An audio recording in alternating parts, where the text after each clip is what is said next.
Hey, what's up? It's Kit time for another video. Today, we're kind of going to do a DIY that's kind of different from like normal shit that we're doing. Um, I'm making molds like these. Okay, so what this is a silicone mold for a lure. Okay, and when you make these things, you have to do it in two parts. Okay, and then kind of mess around with clay and all that crap, and then pour your silicone. So kind of similar to what we've done with the Bondo. Okay, but this is a bit more detailed, and it's for pouring um, resins. Okay, and one of the things that you need when you're doing something like this is a vacuum chamber. And that's exactly what we are going to build. Alrighty. If you're new to the channel, this channel talks about the hows and whys of fishing. We cover everything from big game, ultralight, everything in the middle, including fly fishing. And this is kind of important, especially when you're dealing with resin, you're dealing with silicone, and that's the gassing. Okay, now very first thing I did was to actually buy one of these. Okay, and if you could see how much I paid for it, it's 15 AED, so roughly about $4. No, actually not $4, about 375 or something like that. Okay, then I tried to use the lid. Okay, but it wouldn't pull a vacuum, so there's an air leak. So we're gonna address that today. Now this is kind of small because although I have a big one, you know, um, but see the thing is, not everyone would be doing a lot of things with it, resin with silicone. So I thought that I should make a video. All right, now there's a lot of these jars everywhere, and what you need is just a jar. Okay. Uh, this has like a twist cap, and we're not going to use it because again it wouldn't pull a vacuum. What I am going to be using are cups like these. So if you could see when I put it here, it's see, there's a lot of space, meaning I could put more in here. All right, so more than likely what's going to happen also is because this has a bottom that's not it is not flat. So more than likely what's going to happen is we're also going to mix some resin, pour it in here so that we'll have a flat bottom. Okay, so uh, we're going to do that. This is thick glass. So that's one of the things that you should actually look for. An airtight container, thick glass, and something that you could put your, you know, you put your hand in easy. Okay, like this one is like, see, just put the cup in there, or I could do a bigger cup just as long as it is tall enough to put in here, A, and B, wide enough so that the hole or the yeah would be able to accommodate. So I can put like bigger cups than this, obviously, probably those 16 ounces would still be enough. But again, like I said, we're going to be pouring some resin onto here and filling up the cavity. As you can see here, there's actually a cavity here, see, with my fingers. So we're going to do that now. That's one task. Um, Another is the lid. So what we're going to do is I have a piece of MDF here that's about half an inch. Okay. And what we're going to do is we're going to run the circular saw, cut a section of this. Okay. Enough to cover the lid like that. I mean, we could use this, but it's way too big for this. All right, so we're gonna cut like a small piece, like so. And this is kind of flat. Well, it is very flat, so that's perfect for this. But before that, um, we're also going to be putting like a silicone sheet on top, and plus like a foam of sorts, like this one right here. And this is already sized to this one. Okay, so as you can see here, there's actually a bit of space. Okay, so it's not like it's not just that. Okay, so that's a bit bigger. So you can see this one right here is actually the same size as the hole. This one's a bit bigger, so it kind of acts like a cushion, because um, when you pull a vacuum, what happens is that the lid kind of forces everything down. So you want something to actually protect the the glass. Okay, and then we'll put like a seal here of silicone, which we will use a baking sheet for. Okay, I'm gonna show you the process in the workspace that we've prepared. So we are going to basically mark out how big we need for this particular one, and it's not gonna be like super big. Okay, so that's why we need to cut it down to shape, because what we want is also to be able to kind of see in. Um, so we'll use the circle gasket as a guide. And then next thing that we're gonna do is actually bore a hole in the middle here so that we can put our hose. Okay, and our hose is going to be kind of forced in. After we force it in, we will be using, um, believe it or not, just what's this? A glue gun. Okay, and the glue gun, like I used here, actually seals it really, really well. So that is now you might be asking why this wasn't good enough. Now I tried actually putting like these in here, just so you know. But what happens here is that when you tighten it up, it becomes oblong, and that's where the air escapes.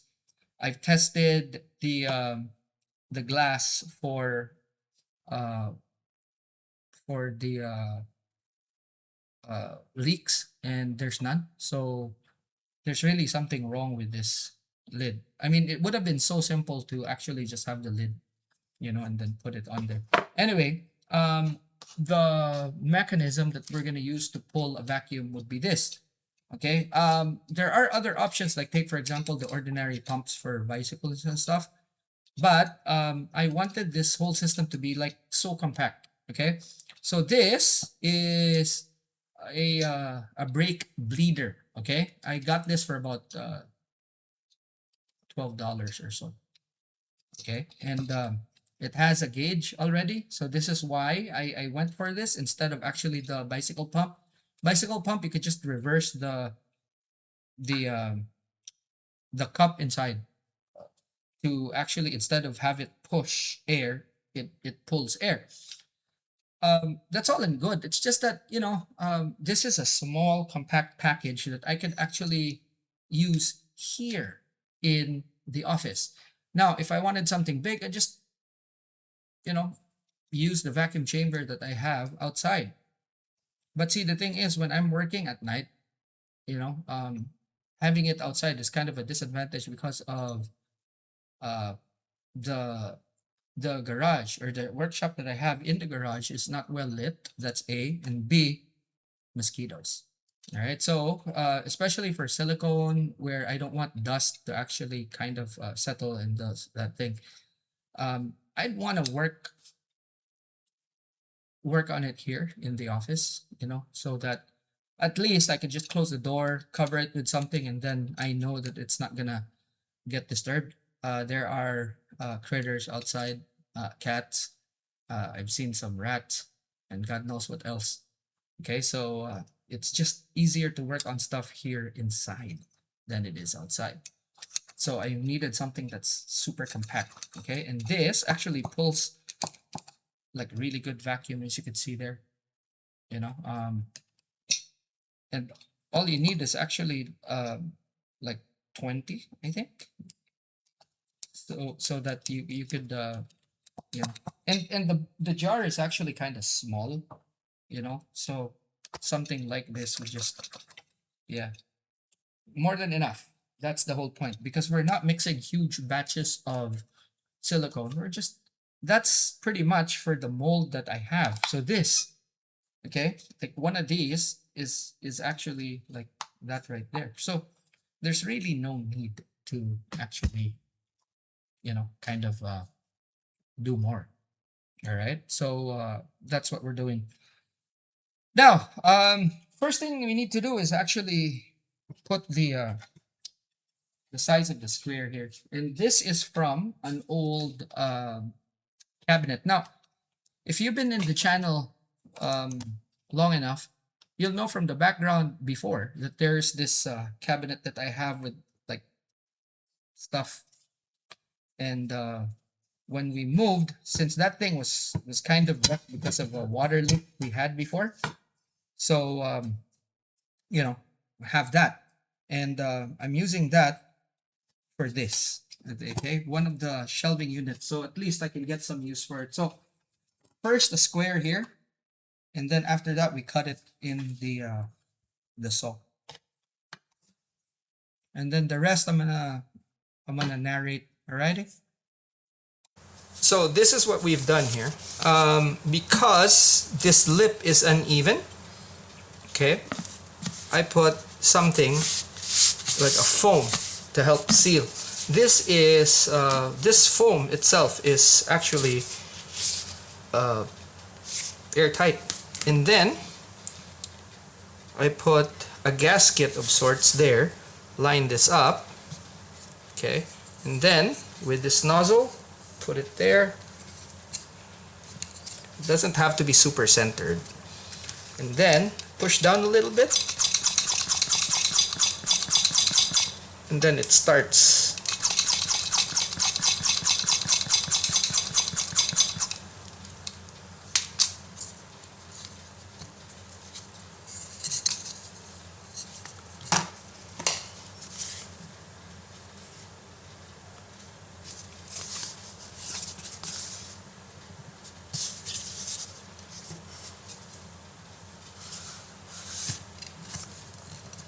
Like so.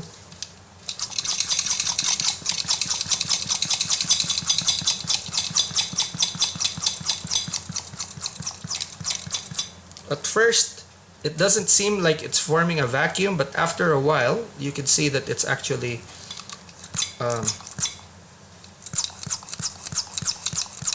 actually forming a vacuum. Now, all you have to do is just pump.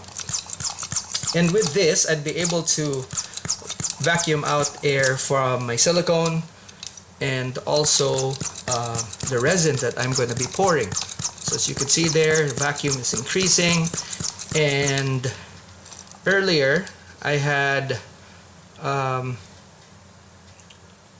20 plus actually, and it held the vacuum for about 30 minutes, and that's all you need. Okay, so now I have a system that I can use here.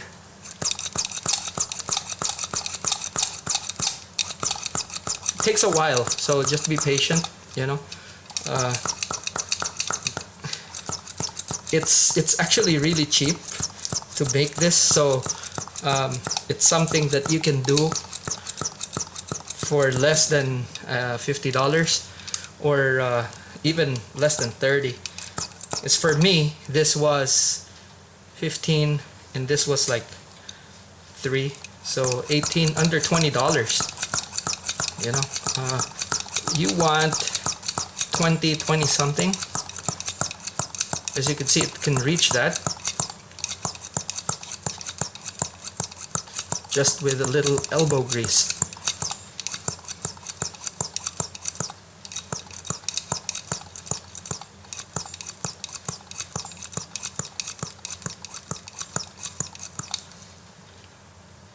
If you look, the needle ain't moving, so we have a really perfect vacuum. So just a little more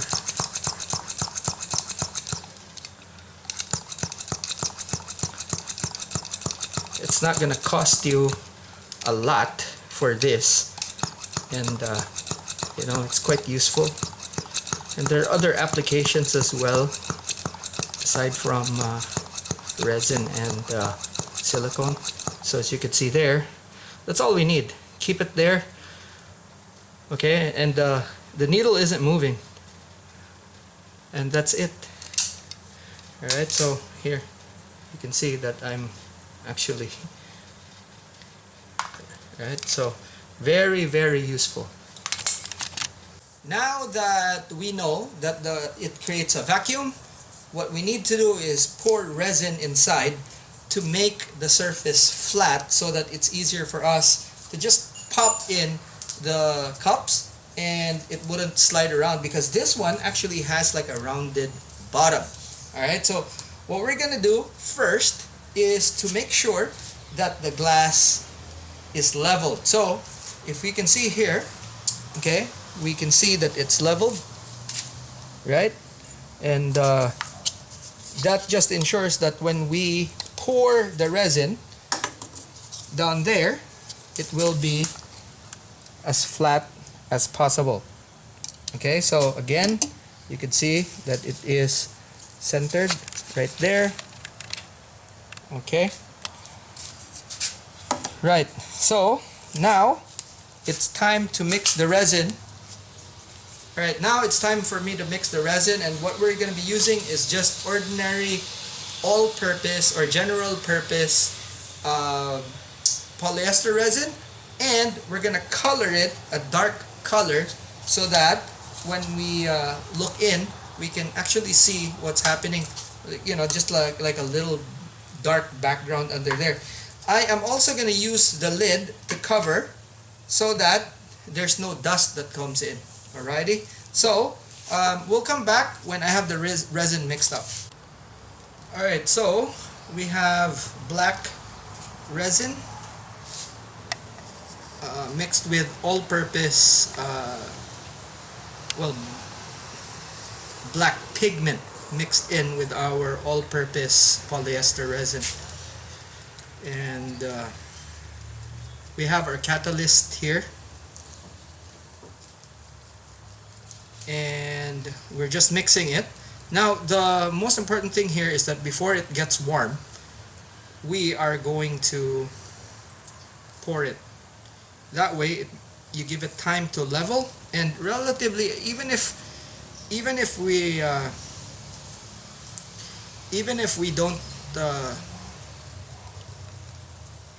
don't go after the aesthetics of this, having it relatively bubble free is actually a good thing. So give it a chance to actually have the bubbles evacuate. Okay, so all we're doing is just stirring it and make sure that it is thoroughly mixed before we pour. Now you have a bit of working time, depending on the grade of the resin, but for this particular one, I actually found that you have a bit of working time. I'm not using gloves, but it's probably a good idea to use gloves. Kind of in a hurry here, but yeah. Now to clean up, if you have stuff on your fingers and it's sticky and stuff, you could use acetone. It works really well. So right now I can feel that there's a temperature shift. Now if you're stirring, by the way, if you're stirring, it's not going to it's not gonna catalyze on you, but as soon as you stop, it's gonna start catalyzing. So just keep on stirring, and also when you're stirring, it's a good idea to actually scrape the bottom and scrape the sides, just so you know. Also a good idea is for you to keep the cup so that you'll know if the resin is already hard. You could just put it aside and not throw it. Alright, so I'm sensing like a temperature shift here. So what I'm gonna do is I am going to start pouring. Okay, and this should be more than enough to level things out, and yeah, just like that. Okay, Just now I'm gonna leave a little bit, just a tad bit, like so, and then again check your level. Okay, so that's dead center, and then we cover this. Okay, hold on. Let me check. All right, then cover it, and that's it. Why do we need a vacuum chamber? So when you're doing resin, when you're mixing, there's a lot of bubbles that forms, and you need a vacuum chamber to evacuate the oxygen in the resin. Okay, but more than that, it's actually when you mix the silicone RTV, or room temperature vulcanizing silicone. So when you're mixing this, it creates like air bubbles and stuff like that. Now, there's a lot of techniques you can use to eliminate the bubbles. Okay, so basically you can use like a thin stream method, wherein you go to a room where there's literally no wind. You go high up and then pour until a very thin stream goes to like whatever you're molding, right? And this thin, very thin stream actually pops a lot of the bubbles. I don't have the patience for that. Okay, you have to have like really steady hands for that. Now I've busted my nerves in the hands. I think I have relatively steady hands, but I'm not that steady. Okay, um, probably too much, But end of the day, that's very difficult. And the only place that I could do it would be in my office, and having like dogs, I have a kid that goes in and out of the office. A lot of people just going in and out, kind of probably gonna uh, mess things. I've tried that before back in the day, and it was so messy. So a vacuum chamber actually just makes things easy. Now, you do it for resin, for wood stabilization. So down the line, what I want to do is actually make handles, and even just parts that I want to use made of wood. But because we're in a saltwater environment, what we need to do is soak that piece of wood under a vacuum, and with the resin, it's called cactus juice. So it's to stabilize the wood. So basically you have to make the wood resin impregnated, much like the handle for the SOM L100s and 80s. They actually, like the what do you call this, the version that we have in the UAE, the UAE limited.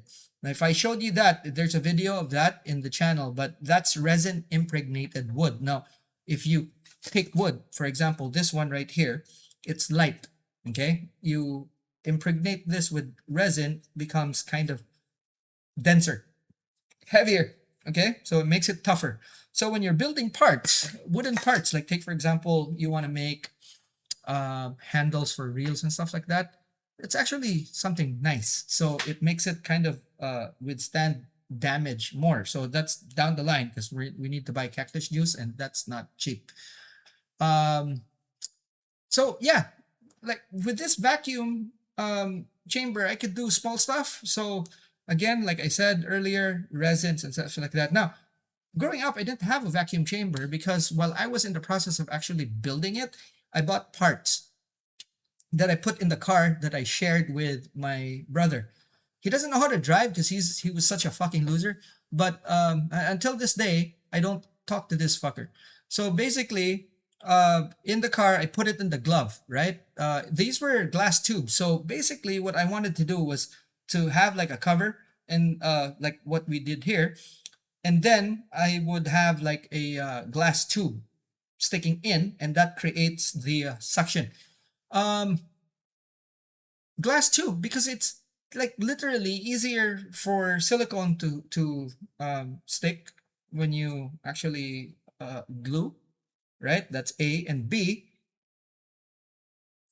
the glass tubes that they use in the laboratory, they don't collapse. So I was kind of afraid that if I actually use like a metal tube, it'll be difficult to work with. But most especially, it's when I slide a hose down the hose slides on glass better because glass is slick. Whereas with a metal tube, which I have a hard time finding, it's gonna be kind of difficult, right? So glass was it. And this fucker actually told my parents that I was like, I bought that to use as a crack pipe. Okay. Um, Unfortunately, my parents believed him more than me because I was like literally the least favorite child. And I had to take a drug test in front of my mom and dad just to prove that I wasn't doing drugs. Maybe he was. And guess what? He didn't take the test. I did. You know, it was kind of messed up. And later on, my parents actually caught him stealing money from the business. So, you know, who's the drug addict now? So, yeah, I mean, but I was able to build stuff like this. Now, if you see, okay, it's relatively bubble free. Okay, there's imperfections and all that, but this kind of looks like a Dorado, doesn't it? Okay, so it needs a tail, right? And then I was able to put in mirrors. Now, this is actually glass. The ones the thing inside here, and it's relatively bubble free. And guess what? Aside from a little bit of yellowing, you can see that it's actually pretty good. It kind of culminated to something like this, as you can see here. Super clear, relatively bubble free, shell insert, weighted, really nice. So this is the stuff I was churning out before I came to Dubai, and I was exporting them. Actually, I had like a thing going. So for years I wanted to do the same thing here, but now I can build a vacuum chamber, or actually I have a vacuum chamber. Okay, so like the bigger one, but I wanted to show you guys like a smaller, cheaper version, just in case you want to dip your toes into this sort of thing. Now, we will be building quite a lot of things using resin. Okay, so my plan is to actually make like small lures and then have it for sale here, because for some weird reason, we don't really have a lot of skirted trolling lures here. So that's kind of like something that I'm looking forward to doing, and it's fun for me, just something to just keep things going. Probably like stuffer dorado and stuff like that. It's nice to actually make and then sell stuff, just as a hobby. Anyway, that is it. I really hope that this is something that you kind of learn from, and it's like the sciency part of this whole hobby thing, um, but it's part of fishing. Alrighty, so for some people this might be boring as hell. All right, but I guarantee you, for those guys that actually are into making their own stuff, even casting lures and stuff, this is very useful. So yeah, I really hope that it's something useful for you. Alrighty, that's it for now. Thanks so much for watching. I'll see you in the next one. Oh, before we go, thank you very much for watching the video. Firstly, don't forget to like, subscribe, and share. Very, very important. And for the members, of course, thank you very much. And if you want to do more for the channel, go ahead and click that subscribe button, or you could also click on that join button. Alrighty, that's it for this video. Thanks so much for watching. I'll see you in the next one. Class dismissed.